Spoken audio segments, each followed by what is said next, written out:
En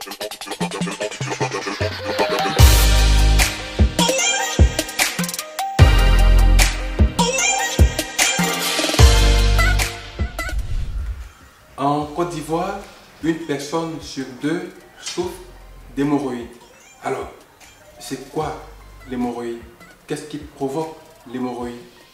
Et quels sont les symptômes? Quels traitements sont recommandés par les médecins? Dans cette vidéo, nous ferons une synthèse de ce que les spécialistes maison, je veux parler des hémato-gastro-entérologues, des portologues, alors ces professionnels de la santé, ce qu'ils ont dit sur le sujet. D'abord, qu'est-ce que c'est que l'hémorroïde? L'hémorroïde est une hypertrophie. Alors, quand on parle d'hypertrophie, c'est une augmentation de sang dans ce qu'on appelle les plexus hémorroïdaires qui sont logés au niveau du canal anal. Ah, l'anus, c'est pas seulement un orifice. L'anus, c'est un canal qui peut prendre une hauteur de 5 à 7 cm. Vous comprenez? Et donc, à l'intérieur de l'anus, de ce canal-là, il y a une partie, donc ces plexus hémorroïdaires qui sont formés un peu plus en profondeur de ce canal sont appelés hémorroïdes internes. Les plexus hémorroïdaires qui sont constitués un peu vers l'extérieur sont appelés hémorroïdes externes. Donc voilà la différence entre hémorroïdes internes et hémorroïdes externes. Maintenant, les enfants souffrent très rarement d'hémorroïdes. Ça n'existe pratiquement pas chez les enfants, selon l'avis de plusieurs spécialistes. Ce que très souvent les pédiatres présentent aux spécialistes, aux portologues, les cas d'enfants qu'ils présentent aux portologues, ce ne sont pas des cas d'hémorroïdes, mais ce sont des cas de polypes. Les polypes, c'est une tumeur bénigne, n'est-ce pas, qui apparaît au niveau du rectum. Et quand l'enfant va à la selle, n'est-ce pas, ça sort et ça fait mal à l'enfant. Le traitement est totalement différent d'une maladie hémorroïdaire. Quelles sont les causes? Qu'est-ce qui provoque les hémorroïdes? En Côte d'Ivoire ici, nous avons la constipation. En plus de la constipation, nous avons la diarrhée. Et à côté aussi, il y a quelque chose qu'on consomme très souvent. Ce sont des épices, notamment et particulièrement le piment. Voilà des causes principales d'hémorroïdes. Alors, comment ça se passe? C'est-à-dire, quand on est constipé, ou bien à force de constipation et de diarrhée, les plexus vont se remplir de sang, le sang provenant des artères. Ils vont se remplir de sang au fur et à mesure avec les frottements dus à la constipation.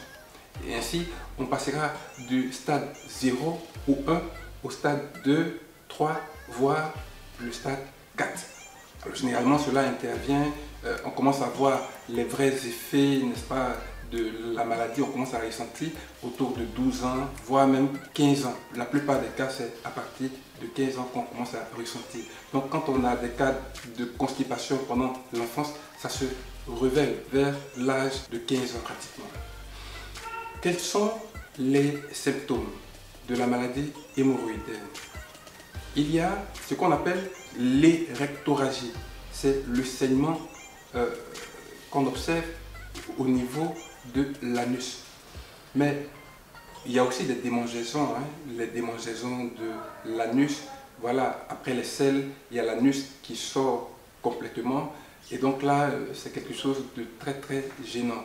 On dit l'hémorroïde est une maladie bénigne, mais c'est vrai, c'est une maladie qui est bénigne, c'est une maladie qui n'est pas grave, mais elle procure une sensation d'inconfort. On n'est vraiment pas à l'aise, on ne peut pas s'asseoir comme bon nous semble, et c'est vraiment difficile, très inconfortable. Et en plus de ça aussi, parfois on a des douleurs. Mais quand il y a des douleurs, lorsque par exemple il y a des saignements, en principe ce n'est pas douloureux. Mais quand c'est accompagné de douleur, ça veut dire qu'au niveau du canal anal, il y a une plaie. Et la plaie, c'est ce qu'on appelle une fissure ou encore un abcès. Ce sont de petites inflammations des papilles et ça cause de la douleur. Voilà. Sinon, l'hémorroïde en tant que tel ne cause pas de douleur. Quels sont les traitements qui sont recommandés? D'abord, il y a l'alimentation. Il faut éviter de consommer les épices, donc le piment. Il faut éviter aussi de boire tout ce qui est gazeux ou les boissons alcoolisées. Il faut les éviter si on souffre déjà de ce mal. Il faut manger beaucoup de fibres. Et les fibres, on les retrouve dans les fruits. Les aliments comme la banane, il y a des fibres. L'haricot rouge, il y a des fibres, n'est-ce pas? Les pommes également, il y a des fibres. C'est ce qui est conseillé, n'est-ce pas, pour celui qui souffre de la maladie hémorroïdaire.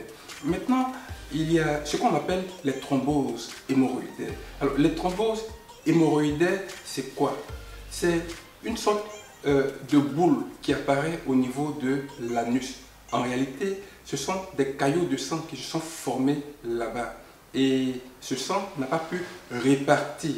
Et donc, ça a cailloté sur place et ça fait mal. Généralement, ça arrive après une nuit mouvementée, une nuit de débit de boisson, de table. Voilà, et donc on a tellement bu, on a tellement mangé, et le lendemain, voilà qu'une boule apparaît au niveau de l'anus et ça fait mal. Cela, c'est une thrombose hémorroïdaire. Et cela se traite. Il faut consulter un médecin. Généralement, quand ils le font, ils vont exciser la partie pour retirer le caillot et hop, vous êtes guéri, vous êtes traité. En matière d'hémorroïdes, ce qui est recommandé, il faut faire le diagnostic à l'hôpital. Il faut voir un médecin. C'est le médecin qui est seul habilité à vous dire à quel stade vous êtes dans votre évolution. En principe, lorsque on est au stade 0, c'est ce qu'on appelle l'anite hémorroïdaire. Cela n'a aucunement besoin de traitement. Mais quand on va déjà au stade intermédiaire, donc stade 1, 2, vous voyez, donc là il faut commencer déjà à consulter parce qu'on peut faire parfois des crises hémorroïdaires. Et le médecin, quand on part voir le médecin, c'est notamment le proctologue. Et en Côte d'Ivoire ici, on peut voir des proctologues au CHU de Cocody, au CHU de Treichville ou encore dans d'autres centres de santé. Et le proctologue, il va conseiller un examen. Et cet examen-là, c'est ce qu'on appelle l'anuscopie. Voilà, l'anuscopie, c'est un examen de proctologie. Et donc ça comprend un toucher rectal et aussi la rectologie. Dans cet examen, on utilise l'anuscope, qui est une sorte de spéculum, n'est-ce pas, un tube qu'on enfonce dans l'anus et qui permet de regarder tout ce qu'il y a dans le canal anal et qui permet de voir s'il y a des paquets hémorroïdaires qui sont formés. Donc c'est un examen qui est vivement recommandé. Et cet examen aussi permet de faire le dépistage du cancer de l'anus, du cancer du côlon ou du cancer du rectum. Et c'est très important parce que ce qu'on oublie, c'est que le cancer de l'anus, par exemple, a les mêmes symptômes que la maladie hémorroïdaire.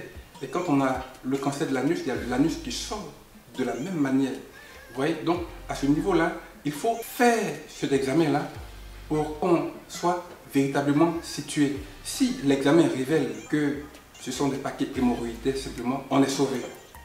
Mais dans le cas contraire, si c'est un cancer de l'anus ou autre, ben, il faut commencer très rapidement le traitement. Parce que si on retarde trop, ben, ça ne pourra pas nous arranger parce que le cancer il est mortel. Voilà. Mais lorsque on a atteint déjà le stade 3, 4, c'est-à-dire qu'après la selle, l'anus sort complètement et on a cette sensation-là de mal-être, d'inconfort, on n'est pas à l'aise, tout et tout, c'est vraiment difficile. Dans ce cas, la seule chose que les spécialistes recommandent, c'est l'intervention chirurgicale. Mais avant, quand on est dans le stade intermédiaire, ce que souvent les médecins recommandent, ce sont, il y a par exemple le Daflon ou d'autres médicaments, des suppos ou des pommades, c'est juste pour soulager le malade. Mais ça ne guérit pas la maladie. Par contre, quand on a un stade très avancé, ce qui est recommandé, qui va éliminer la maladie, c'est l'opération. Beaucoup aujourd'hui disent que quand on fait une opération des hémorroïdes, voilà, on va devenir impuissant, on sera faible sexuellement. Aujourd'hui, nous vous disons, et tous les spécialistes sont d'accord avec cela, que c'est archi faux. Ça relève de la rumeur. L'opération des hémorroïdes n'a rien à voir avec l'appareil sexuel de l'homme. Ce qui arrive dans les plexus hémorroïdaires, ce sont des artères qui sont dirigées vers les hémorroïdes. Et ces artères-là n'ont rien à voir avec le corps caverneux, c'est-à-dire les artères qui se dirigent vers le corps caverneux qui est l'organe érectile de l'homme. Même si c'était le cas, ça veut dire que même si c'était la même artère, ok, qui descendait et après qui se divisait, qui se scindait en deux, une branche qui allait partir vers le corps caverneux, qui est l'organe érectile de l'homme, et une autre branche, n'est-ce pas, qui allait descendre vers les hémorroïdes. Alors, dans l'opération, n'est-ce pas, pour éliminer l'hémorroïde, qu'est-ce qu'on fait? On fait une excision de tous les plexus des paquets hémorroïdaires, et puis ensuite, qu'est-ce qu'on fait? Dans cette opération, on fait une ligature de l'artère qui va vers les hémorroïdes. Donc si c'était vraiment le cas, vous voyez qu'une fois l'artère est ligaturée, le corps caverneux allait être rempli de sang. Donc bien au contraire, l'homme allait être très en érection. Mais ce n'est pas le cas. C'est deux artères qui sont totalement distinctes. Et aujourd'hui, beaucoup de malades, on vous le dit, beaucoup de malades aujourd'hui en Côte d'Ivoire ont retrouvé le sourire après avoir subi une intervention chirurgicale. La maladie a été éliminée totalement. Ils peuvent s'asseoir normalement, ils peuvent s'asseoir tranquillement, ils peuvent faire du sport, ils peuvent faire toute autre activité. Donc, ce que nous vous recommandons dès aujourd'hui, si vous avez ce mal, sachez que c'est une maladie qui est bénigne. Donc, ce n'est pas une maladie grave. Vous pouvez la conserver. Mais pour celui qui veut changer de situation, il peut déjà consulter un médecin très rapidement pour voir s'il n'y a pas un mal par derrière, s'il n'y a pas un cancer. Et si c'est l'hémorroïde, et si votre maladie est à un stade très avancé, vous avez la possibilité de vous faire opérer, d'éliminer complètement ce mal. C'est la seule solution que recommandent les spécialistes aujourd'hui. Et à ce niveau, n'ayez aucune crainte, l'opération est bénéfique, elle permet d'exciser complètement les hémorroïdes. Nous espérons que cette vidéo vous a fait beaucoup de plaisir et nous voulons que vous la partagez, vous la présentez à un grand nombre de personnes. A bientôt sur Top Mariage pour d'autres vidéos. Pour ne pas rater les nouveautés, abonnez-vous et n'oubliez pas d'activer la cloche de notification.